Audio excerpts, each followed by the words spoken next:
Good afternoon, everybody. My name is Chris Williams. I'm the grants manager here at Congresswoman Sherrill's office. Thank you all for joining us for our annual AFG webinar. As always, we really appreciate everything you all do for our communities, for answering the call when there's an emergency in your town and in your community. We really appreciate that. Congresswoman Sherrill is a big believer in service, and we can't thank our first responder community enough for all that you do. So today we're going to be discussing in detail the FY22 Assistance to Firefighter Grant Program available through FEMA. We're always happy to do this every year. We always have a great presentation from Brian. So we appreciate you joining us again, Brian, and for giving us an overview there. I just wanted to take a moment before we begin to highlight some successful awards we saw last year. Last year we saw Montclair get an award for a new training program that they developed.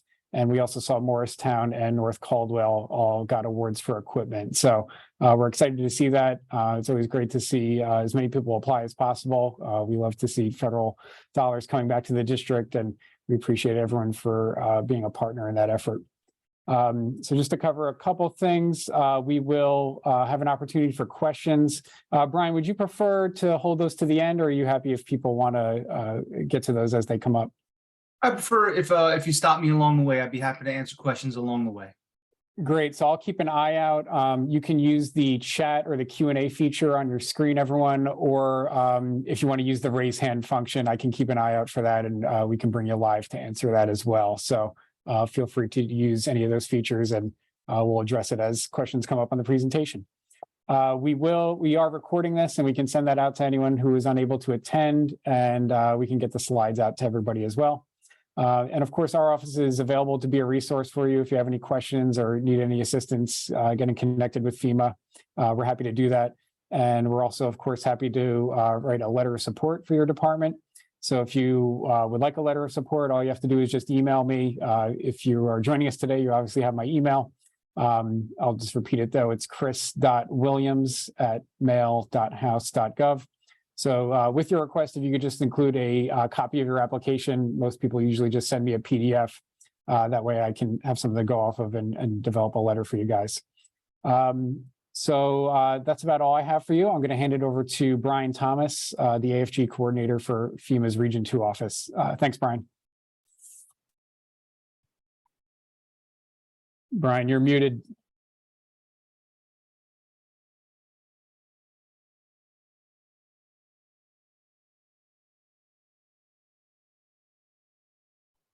Okay, here we go. Good to go. Can you hear me all right? Excellent. So thanks very much, Chris. I appreciate you going through all the effort to set this up into the Office of the Congresswoman. This is a great event. I really enjoy to do it every year, and I'm happy to be back again this year. For some of the folks that are on here that have joined us previously, I hope you were successful in your efforts to get this AFG award.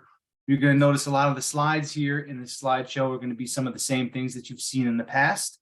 But I really like to hammer home some of the most important information. So forgive me if I'm repeating myself or if you've already heard some of this, but I think that a lot of the highlights in this webinar are going to be what's going to get you over the hump and pass computer pre-score and pass the peer panel review.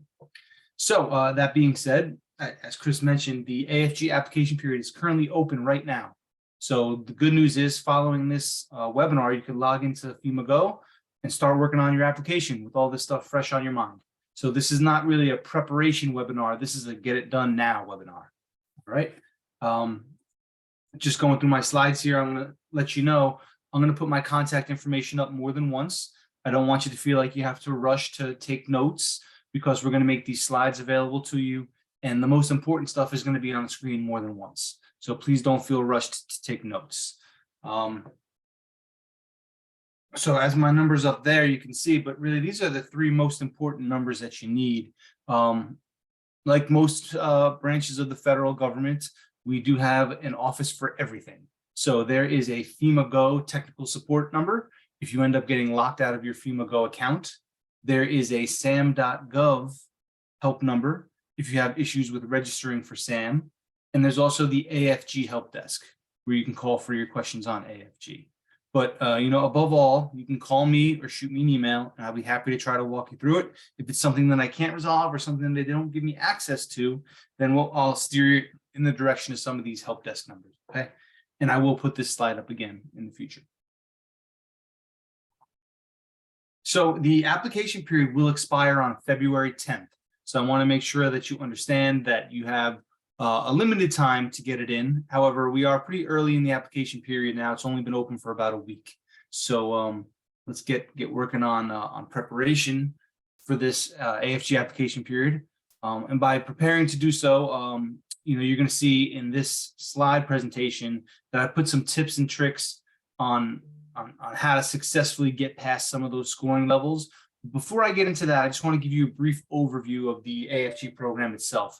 Just for some of the new folks, some folks who haven't gotten awards before, I think it's important for you to understand the process of the AFG. And then we'll talk about preparing to apply and the actual application development. So an important thing to know off the bat is exactly what you're competing for. This slide here shows you how much money is available. This is what's up for grabs. This is what's on the table.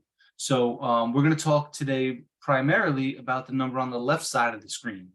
And that's the AFG program in general. There's $324 million available. That's going to be for equipment, training, health and wellness programs, vehicles, all the stuff that attracted you to this webinar today. That falls under that $324 million. If you are interested in the SAFER program, that's not my program. However, I do have a general knowledge of it. So if you want to ask me questions about that, we can give it a shot.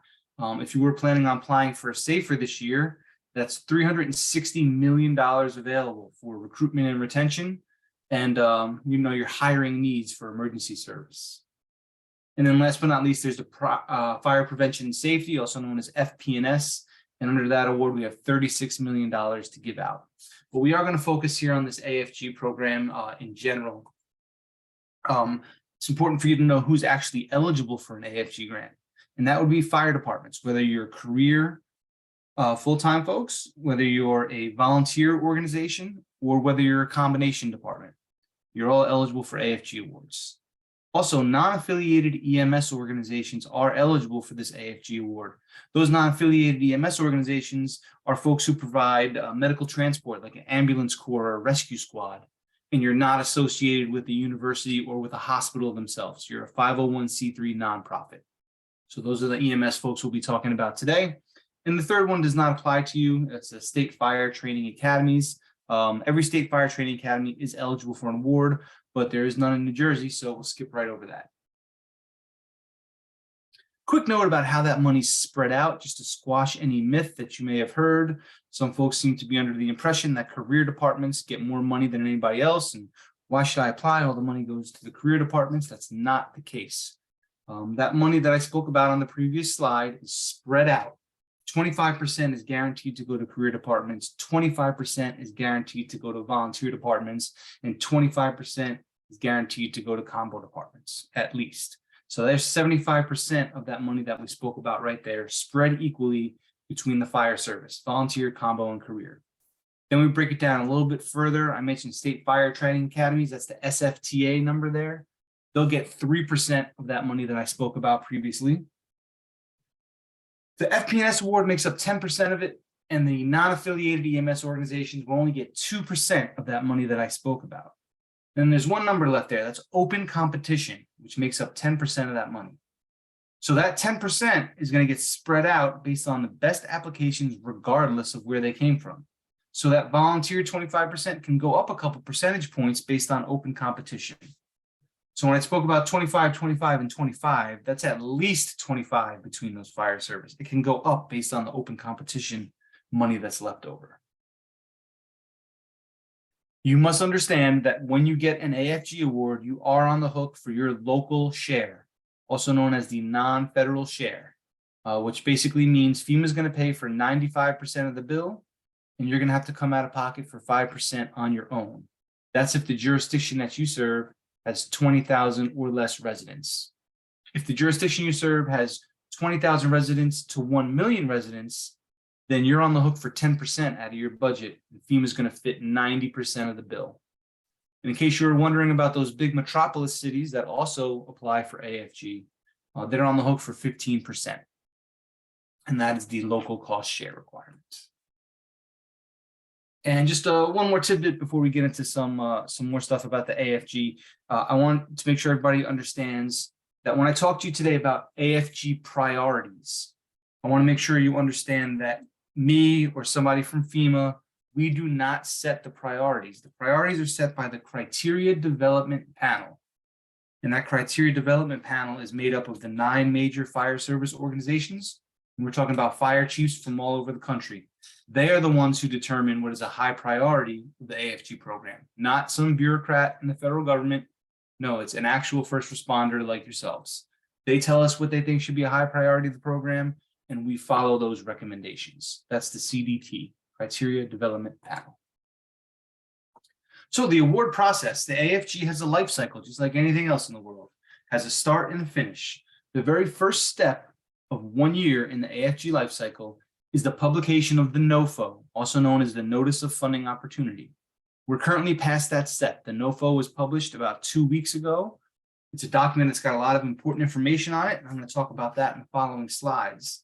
But probably most importantly is it tells you when the application period will open. That's the second step in this life cycle, and that's where we're at right now. The NOFO was published and the application period is currently open. It will close on February 10th. So you have some time to get your act together and hit that submit button. Once you do press that submit button, that gets you to the second or the third box there, which is electronic scoring. As soon as you hit submit, there is a computer algorithm that's going to count up some of the points that you accumulate in your application.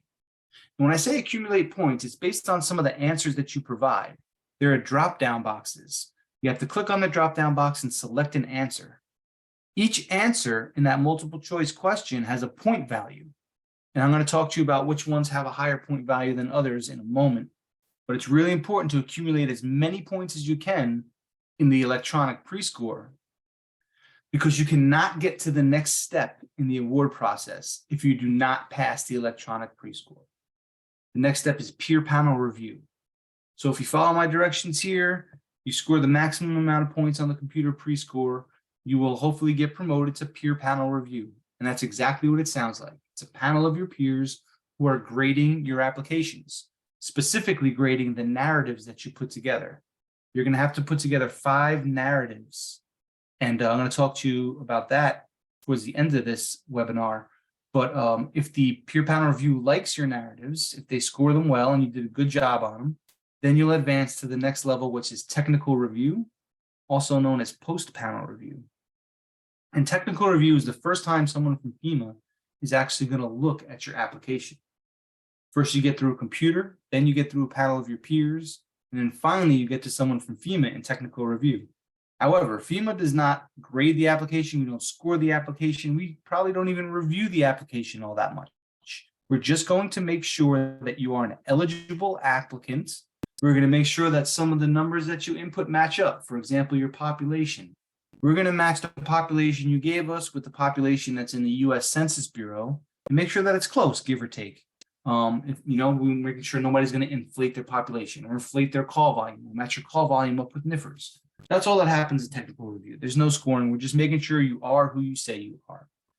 And then if you get past that, we are going to start giving awards out round by round until all the money's gone. That's the last step, which is the awards. You see it there on the screen. Once we finish the award process, it should take about 8 to 10 weeks. We'll go right back to the beginning and the NOFO will be published for the following year. And this happens every year. I can't say like clockwork because some of the dates are a moving target, but it happens in the same order and it does happen annually. But sometimes we'll open up in fall, sometimes we'll open up in the winter, as you've noticed this year.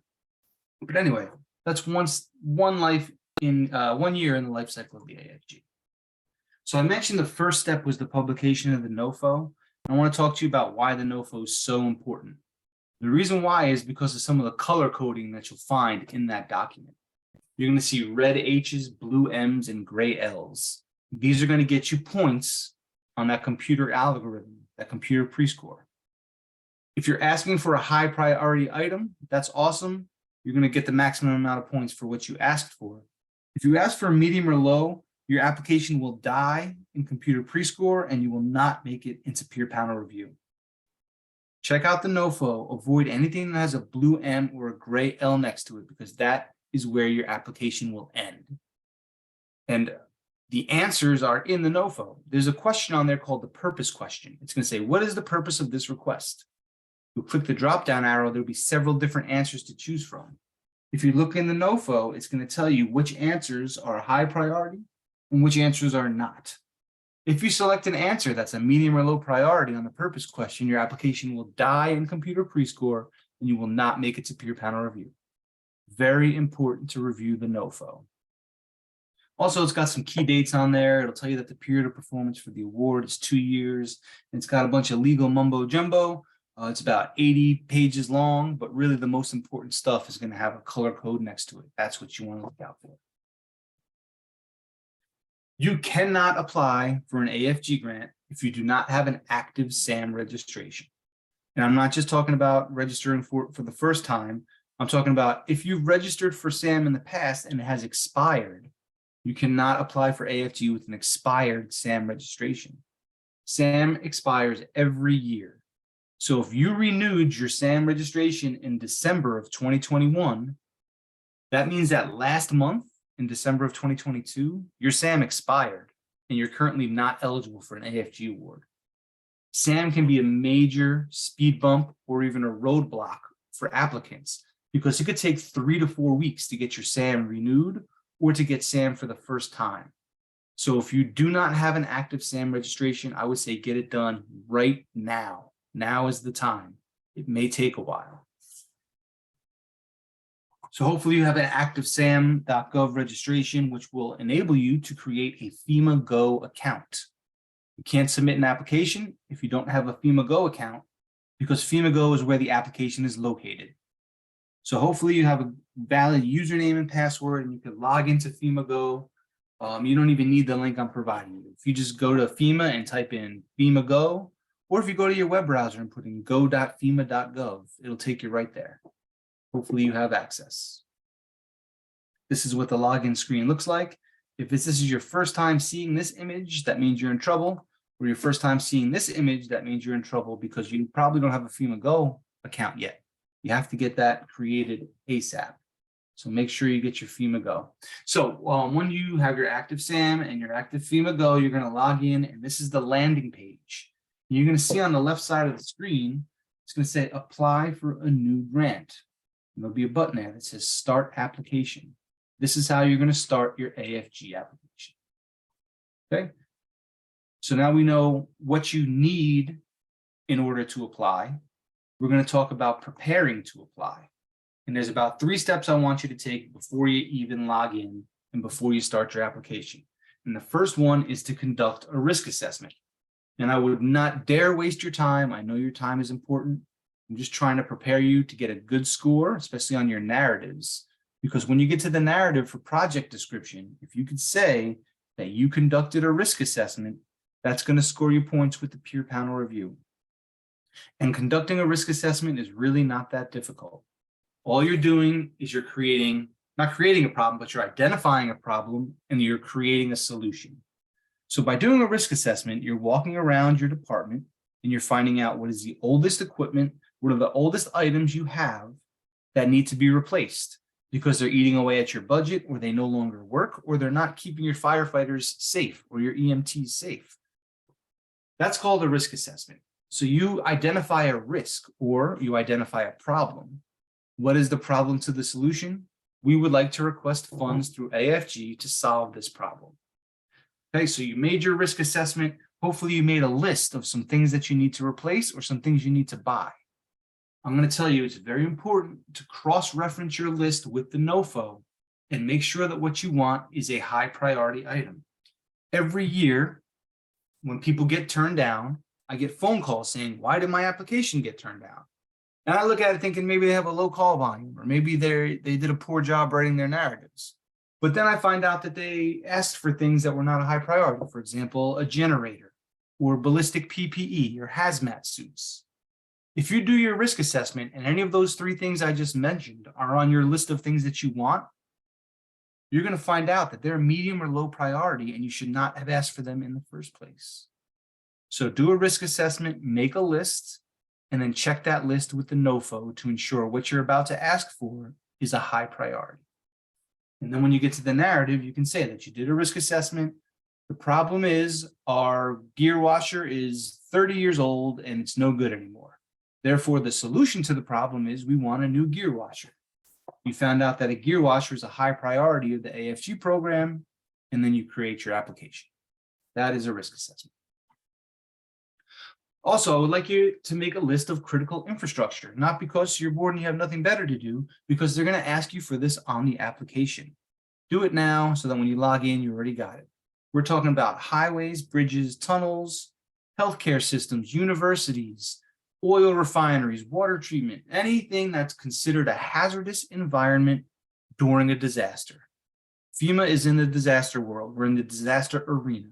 We want to know if there is a disaster in your jurisdiction, what is in your area that is considered hazardous during a disaster? Make a list, put it in your application. You're also going to need your call volume. This goes for fire departments, not for non-affiliated EMS. We're going to ask for your call volume for the last 3 years. So that's 2022, 2021, and 2020. Check out your NIFRs or NFRs, and you're going to put in your call volume numbers for the last 3 years. And then last but not least, if you're hiring a grant writer, which is perfectly acceptable, we will reimburse you up to $1,500 for that grant writer if you get the award. If you hire a grant writer and you pay the grant writer, but you do not get the award, then we will not reimburse you for your grant writer fee.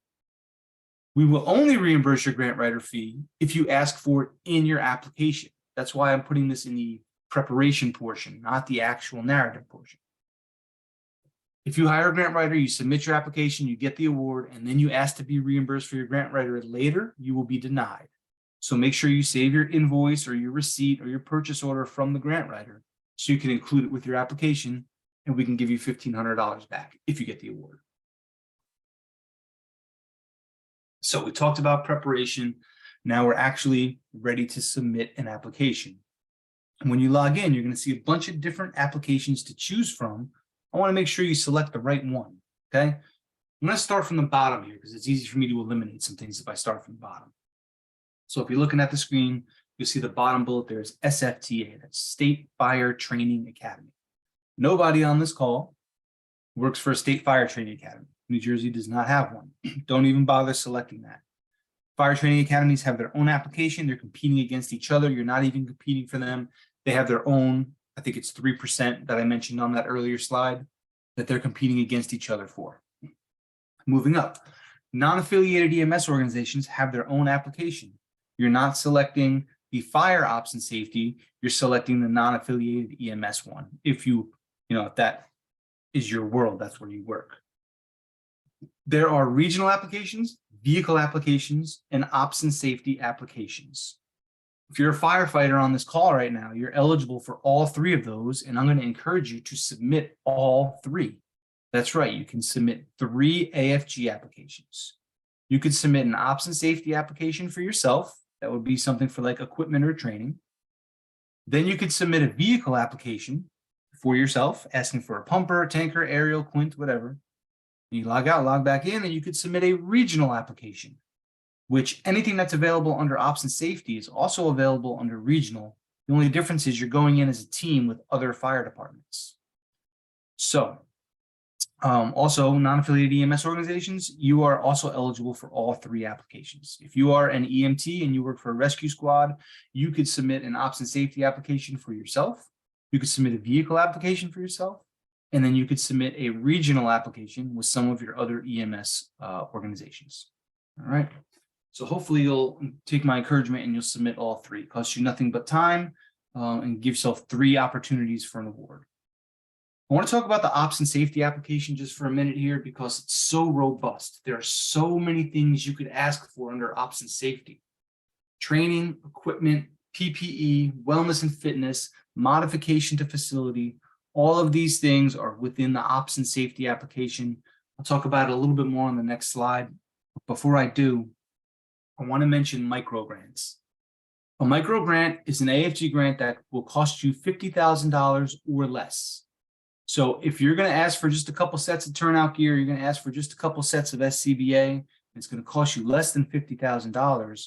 Check the micro grant box. The reason why I'm saying that is a micro grant will get you bonus points in the computer pre-score, especially if you've been turned down in the past. So if you've been turned down for a micro grant in the past and you decide to apply for it again this year, you'll get an extra bulk of points just for submitting a micro grant and also for having been turned down for a micro grant in the past. So think about that if you could fit it in your budget.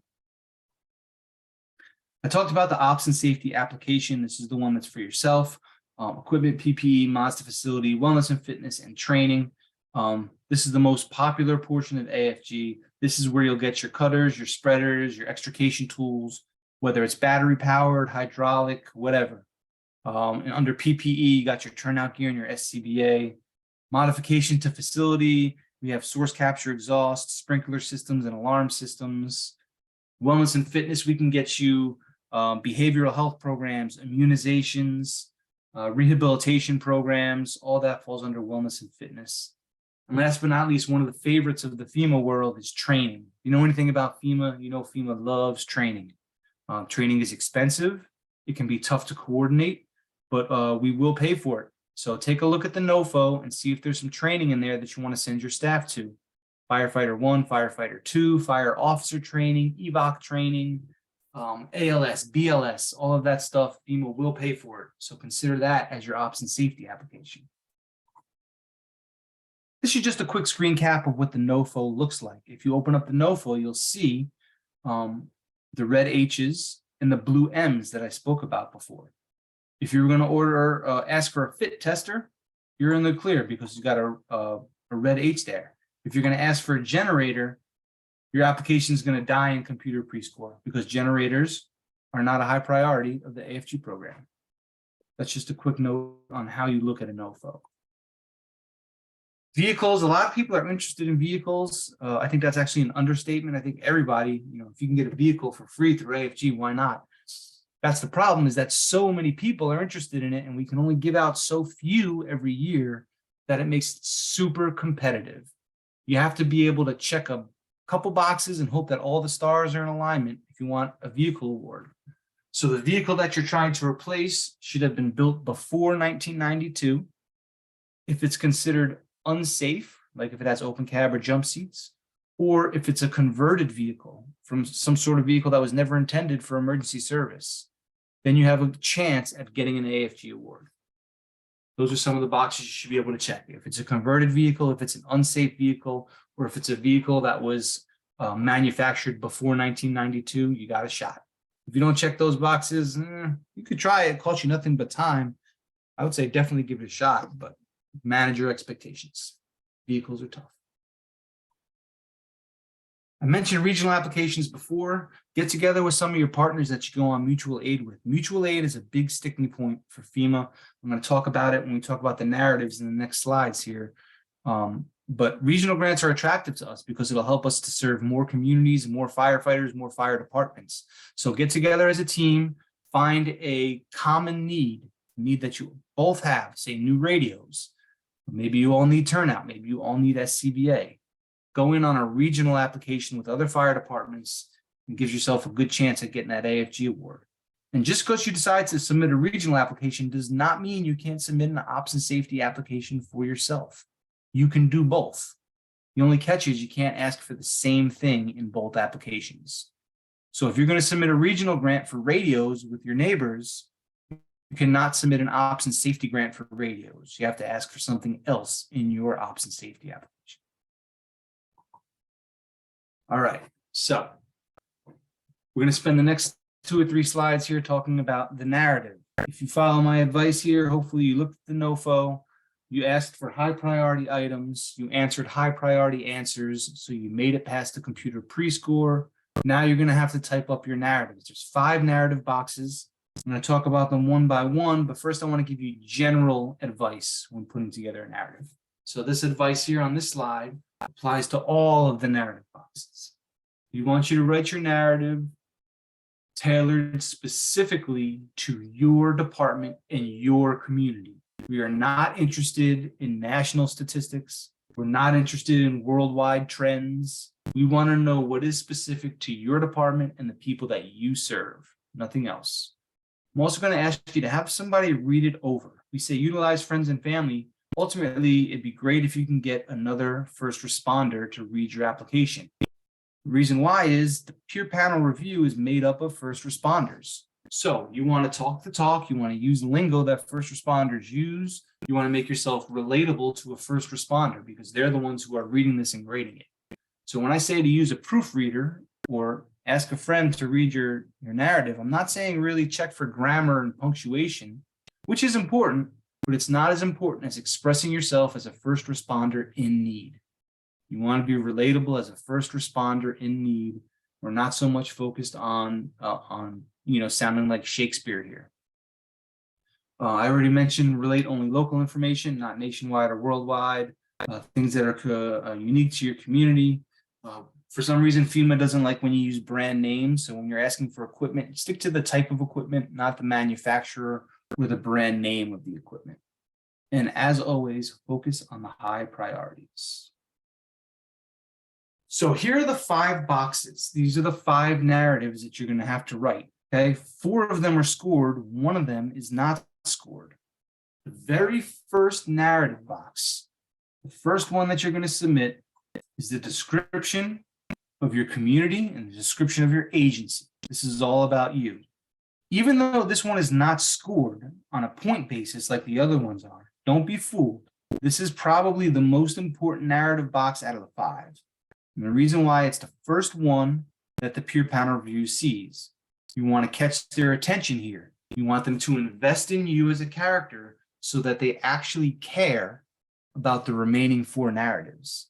If you fail to grab their attention here, if you fail to do a good job on this narrative, chances are when you get to the rest of them, they're not really going to care too much. All right. I always use this analogy. Forgive me if you've heard it before, but I think it makes a lot of sense. At least it makes sense to me. Imagine yourself about to start a new Netflix series or a new Hulu series, whatever. You're going to start a new television series from season 1, episode 1. Once you start watching season 1, episode 1, if you like it, if you're vibing with the characters, if you're creating a connection, if you're investing in the characters of that episode, you're more likely to go on to season 1, episode 2. Or, even if you go on to season 1, episode 2, you're not going to be looking at your phone the whole time or playing with the dog while it's on. You're going to be invested. You're going to build on episode 1, and it's going to grab your attention, and you're going to focus on episode 2. That's why it's important, because the description of your community and your agency is season 1, episode 1. It's what's going to grab their attention and retain their attention throughout the rest of the series. So when I mean the rest of the series, I'm talking about your project description, financial need, cost benefit, and statement of effect, which all actually have a point value. When we go to the second box there, it's the project description. This is where you're going to mention that you did a risk assessment. Trust me, it's going to score you some points here. Project description is not very creative. It's not a creative box. All it is 4 steps. Your problem, your solution, how much it's going to cost, and how long it's going to take you to complete the project. If you can answer those 4 questions in that narrative, you're golden. So your project description narrative is going to sound like this. We did a risk assessment, and we found the following problem. This, and this are super old, and they don't work anymore. The solution to that problem is to use AFG funding to buy this piece of equipment, and this piece of equipment, because it's going to better help our firefighters in our community. It's going to cost this amount of money, and we can have it done within 2 years for the period of performance. That's it. That's your narrative. Next narrative box is the financial need. I'm going to ask you to make sure you put a budget breakdown. And I'm not talking about specific to this project. I'm talking about your internal department's budget. How much money do you have coming in? How much money do you have going out? If you have any capital projects that are eating away at your budget, let's say you have an old 30-year-old tanker and you need to get it repaired every 6 months because it's breaking down all the time. That's something you want to put down on your financial need. What are you spending your budget money on? And this is why you can't afford to complete this project by yourself. I need AFG funding because this, and this are eating away at our budget. Okay. Cost benefit, we want to know bang for your buck. How far can you stretch $1? when you're putting together your cost benefit narrative, we want to talk about, for this small amount of money that FEMA is going to give me, we're going to help this many people in our community, and we're going to keep this many firefighters safe. How far can you stretch that dollar that FEMA is going to give you? This is really where you want to hit home mutual aid benefits. If you give us this equipment, we're going to help 5 other communities in our neighboring jurisdictions. So not only is our community and our firefighters going to benefit, but we're going to stretch that dollar, and we're going to help this other community, which has a huge population in addition to us. And then last but not least, you have your statement of effect, which is essentially just a conclusion. The statement of effect, you're going to take the main points that you hit in the first 4 boxes, and you're going to compile them together in a summary, just like you did in any high school or college paper you've written in the past. You're going to conclude by hitting home your most important points again, and you're going to talk about how this AFG award is going to affect your community and your firefighters. That's the statement of effect. So you're done with your narratives, you're ready to hit submit. Before you do, maybe you want to check out some of these documents, some of these resources that FEMA provides. They're on the AFG website. You don't necessarily need the links here on the page. You could probably just go to Google and type in FEMA AFG program. It'll take you to our website, and you're going to have a lot of resources to check out. If I could just take a minute to plug this one specific resource here, the self-evaluation sheets.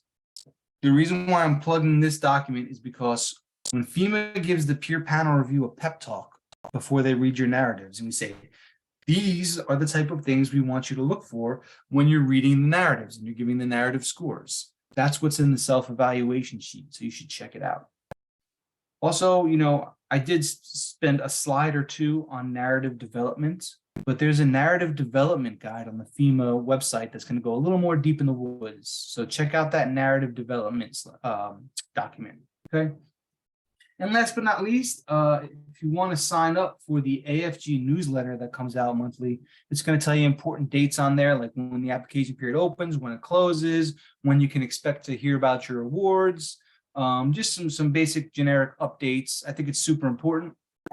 So definitely subscribe to the AFG newsletter and you'll be in the know. So that concludes my portion. What I want to do is I want to put some of those important phone numbers up again. And then I'd like to pass back to Chris for a moment, see if Chris has anything he needs to plug for the Congresswoman, possibly like letters of support, something like that. Chris? Thanks, Brian. Appreciate you covering all that in such great detail. I don't see any questions from anybody, but we can give it a couple minutes if anyone thinks of anything. Again, feel free to use the chat or the raise hand feature and we can bring you live.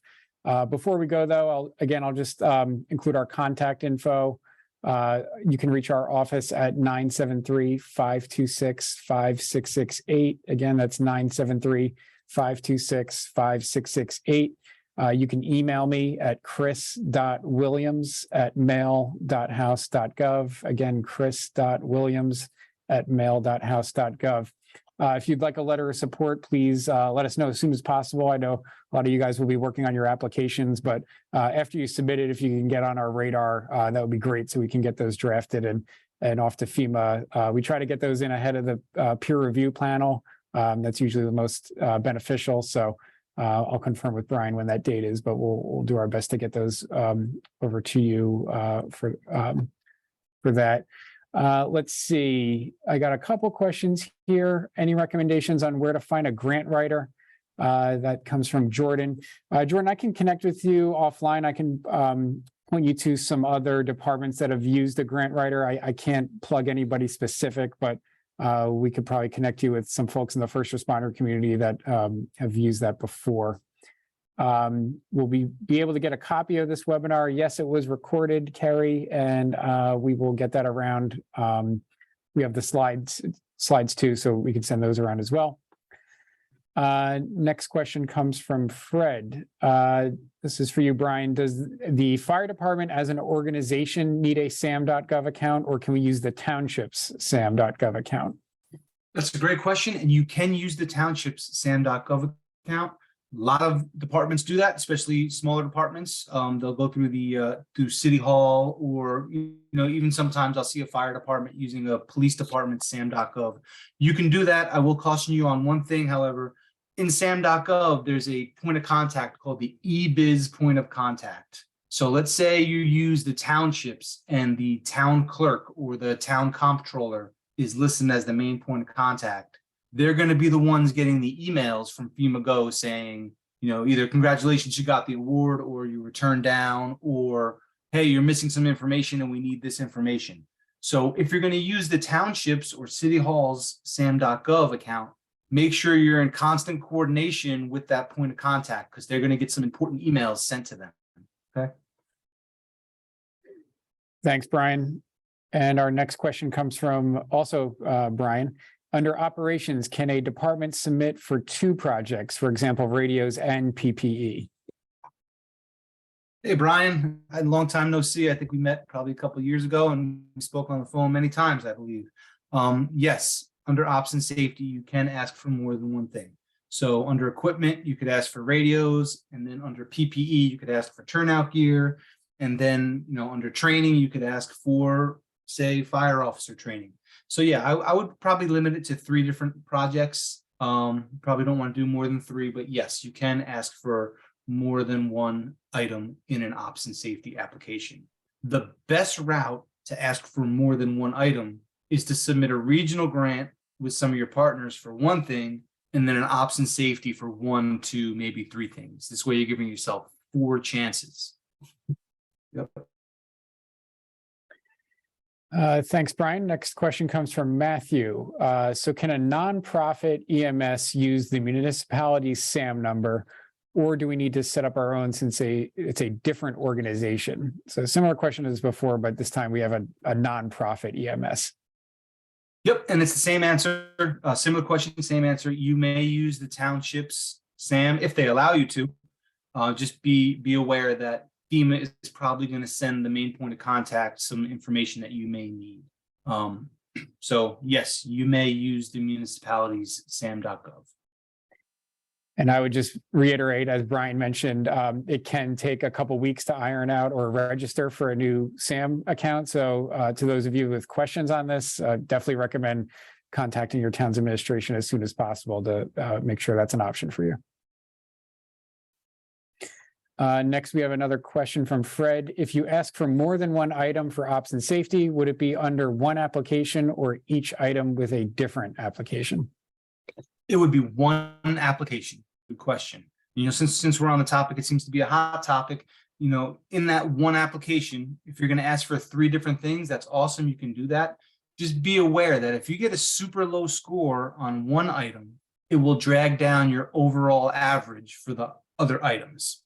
So let's just talk real quick about age of equipment, right? Let's say you have really old SCBA and you have a really old gear washer.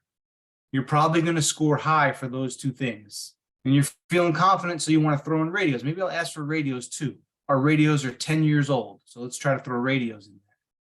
If your radios are only 10 years old, you're probably going to get a low score on age of equipment. And that low score on the radios will drag down your average where you would have scored high on SCBA and whatever else I mentioned, turnout, just using an example. So if one of the items you're asking for is going to give you a weak score, beware that it'll drag your average down. Hope that makes sense. Thanks for walking us through that. And just one last thing from Fred. If you ask for multiple items, is your application accepted as all or nothing, or will FEMA kind of look at individual asks within it? No, it's not all or nothing. And I'll just go right back to that example I just gave. If you asked for SCBA, turnout, and radios, your radios are only 10 years old, but it didn't drag your average down too far, so you were still able to get into peer panel review. The peer panel review will say, yeah, we think they need the SCBA. Yeah, we think they need the turnout, but they don't need the radios. Let's give the radios to someone who's got 15, 20-year-old radios. So you can get 2 items and not 1. You can get one item and not all 3. It's not all or nothing, no.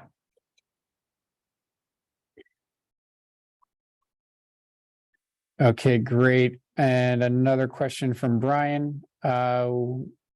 He appreciates your help, Brian. The next one is a micro grant exclusive, meaning you can only do a micro and nothing else, or can we do a micro with a request for PPP or radios? So that's a good one, and the answer can get tricky. So your micro grant is your ops and safety application. So you can submit a micro grant and a vehicle grant and a regional application. Those are your 3 applications. You cannot submit a micro grant and an ops and safety and the other ones. So your micro grant is your ops and safety application. You could still submit 3 applications, but only 1 micro grant, which is your ops and safety. And then you could do a vehicle and a regional on top of that. I hope that answers. It sounds tricky. It's not, the way I express it sometimes isn't always clear, but I hope that answers the question. Brian, is it fair to say that all micro grants are an ops and safety grant, but not all ops and safety are micro? Yeah, that's exactly right. Got it. Yeah. All right, that is all the questions I see. Of course, we are between our office and Brian, we're available to assist you guys if you need anything. Our contact info, we gave it to you, so that's available. Again, please feel free to use this as a resource. Please reach out when you get your applications completed and you're ready for a letter of support. We're happy to support this program. Brian, we can't thank you enough for doing this again with us. The information is always great and always helpful. We really appreciate it. And on behalf of Congresswoman Sherrill, thank you again for everything our first responders community does for our area and for our district. We can't thank you enough for that. Take care and have a great day, everybody.